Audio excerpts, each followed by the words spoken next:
Sebagai pasukan terlatih yang siap dikirim ke berbagai medan pertempuran, pasukan komando cadangan strategis Angkatan Darat atau Kostrad merupakan pasukan yang kenyang pengalaman. Salah satu pertempuran yang pernah dijalani oleh para prajurit Kostrad adalah menumpas gerakan pengacau keamanan Fretilin di Timor Timur. Tokoh terkenal Timor Timur yang berhasil ditumpas adalah Rodak TG Timur atau Rodak TT, Komandan Fretilin, Sektor Laga atau Subdistrik Laga, Distrik Baukau. Saat kedatangan pasukan Indonesia pada 7 Desember tahun 1975, Rodak yang berusia 17 tahun sudah terlibat aktif dalam pasukan gerilya Fretilin. Di tahun 1983, Rodak yang memiliki kemampuan tempur tinggi dipercaya untuk menjadi pengawal Kahanan Agus Mao. Selain itu, Rodak juga dikenal luas oleh kalangan pro kemerdekaan di Timor Timur. Bukan itu saja, mayoritas anggota ABRI yang bertugas di Timor Timur era 80-an dan 90-an kerap mendengar nama Rodak TG Timur atau Rodak TT. Pada tahun 1995, sebuah tim Combat Intelligence atau CI atau biasa disebut tim khusus dari Batalion Infanteri Lintas Udara 330 Tridharma Kostrad diturunkan ke wilayah Timor Timur. Tim diberangkatkan dari Jakarta menggunakan KRI Amboina beranggotakan 15 orang dipimpin oleh Letnan 1 Infanteri Tandio Budi Revita. Misi tim ini adalah memburu para petinggi Partai Persatuan Nasional atau Partido United Nasional yang berada di sektor Laga Distrik Baukau, termasuk meringkus Komandan Fretilin Sektor Laga Rodak TG Timur.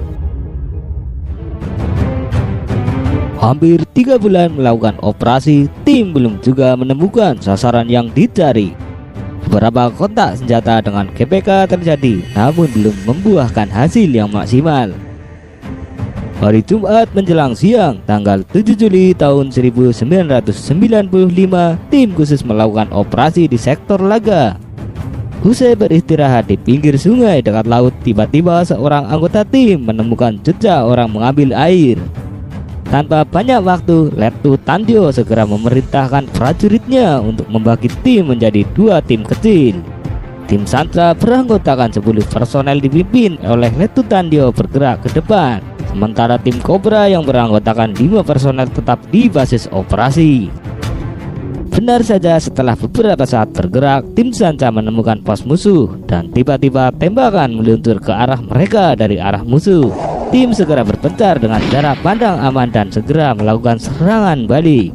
Mendapat serangan balik, pasukan Fretilin kocar-kacir, ada yang kabur dan ada yang tetap bertahan. Kopda Samsul Bahri dan Pratu Ali Fikri melambung ke kiri seraya melancarkan tembakan gencar untuk pembersihan. Seketika itu tampak 2 orang berlari seraya menembakkan senapannya tak terarah. Tim pun dipecah kembali, ada yang bertahan meladeni para GPK dan ada yang melakukan pengejaran hingga ke bibir jurang. Lettu Tandio memerintahkan Kopda Samsul dan Pratu Ali untuk terjun ke jurang, sementara Pratu Sudarlen diperintahkan menjaga bibir jurang. Pratu Ali diikuti Kopda Samsul bergerak maju hingga tiba-tiba satu orang berambut kribo menyergap 2 prajurit tersebut dengan beberapa tembakan. Namun mujur tembakan si kribo tidak mengena. Tanpa gentar sedikit pun, 2 prajurit Kostrad itu terus maju hingga tersisa 1 meter jaraknya dengan si rambut kribo. Bila si kribo melakukan tembakan sekali lagi, Pratu Ali yang berada di posisi terdepan tidak mungkin lolos dari maut. Namun siapa sangka, senjata si kribo ternyata macet. Tanpa menunggu perintah, Kopda Samsul segera menarik Pratu Ali dan menembak si kribo 2 kali. Si kribo pun terjatuh. Kemudian Kopda Samsul segera mengambil senjata milik musuh dan mundur menjauh. Tak mau ambil resiko, Pratu Ali menembak si kribo beberapa kali. Kemudian Kopda Samsul dan Pratu Ali segera kembali ke atas. Namun tiba-tiba muncul 1 orang lagi berlari. Tanpa pikir panjang, orang tersebut langsung ditembaki oleh para prajurit. Bukan sulap, bukan pula sihir, ternyata si kribo yang ditembaki oleh Samsul dan Ali belum juga mati.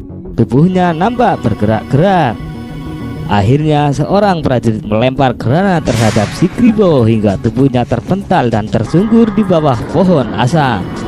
Aneh memang, badannya hitam melepuh terbakar tapi rambutnya tetap utuh dan tetap kribo. Setelah pertempuran berakhir, tim khusus segera melakukan identifikasi terhadap para GPK. Barulah diketahui bahwa si rambut kribo yang tahan gebuk itu adalah Rodak TG Timur atau Rodak TT, komandan Fretilin sektor Laga yang sangat berbahaya dan paling dicari saat itu. Ada desas-desus tentang kematian Rodak, bahwasanya Rodak telah dijebak oleh pesaingnya di Fretilin sehingga persembunyiannya dapat diendus oleh pasukan TNI.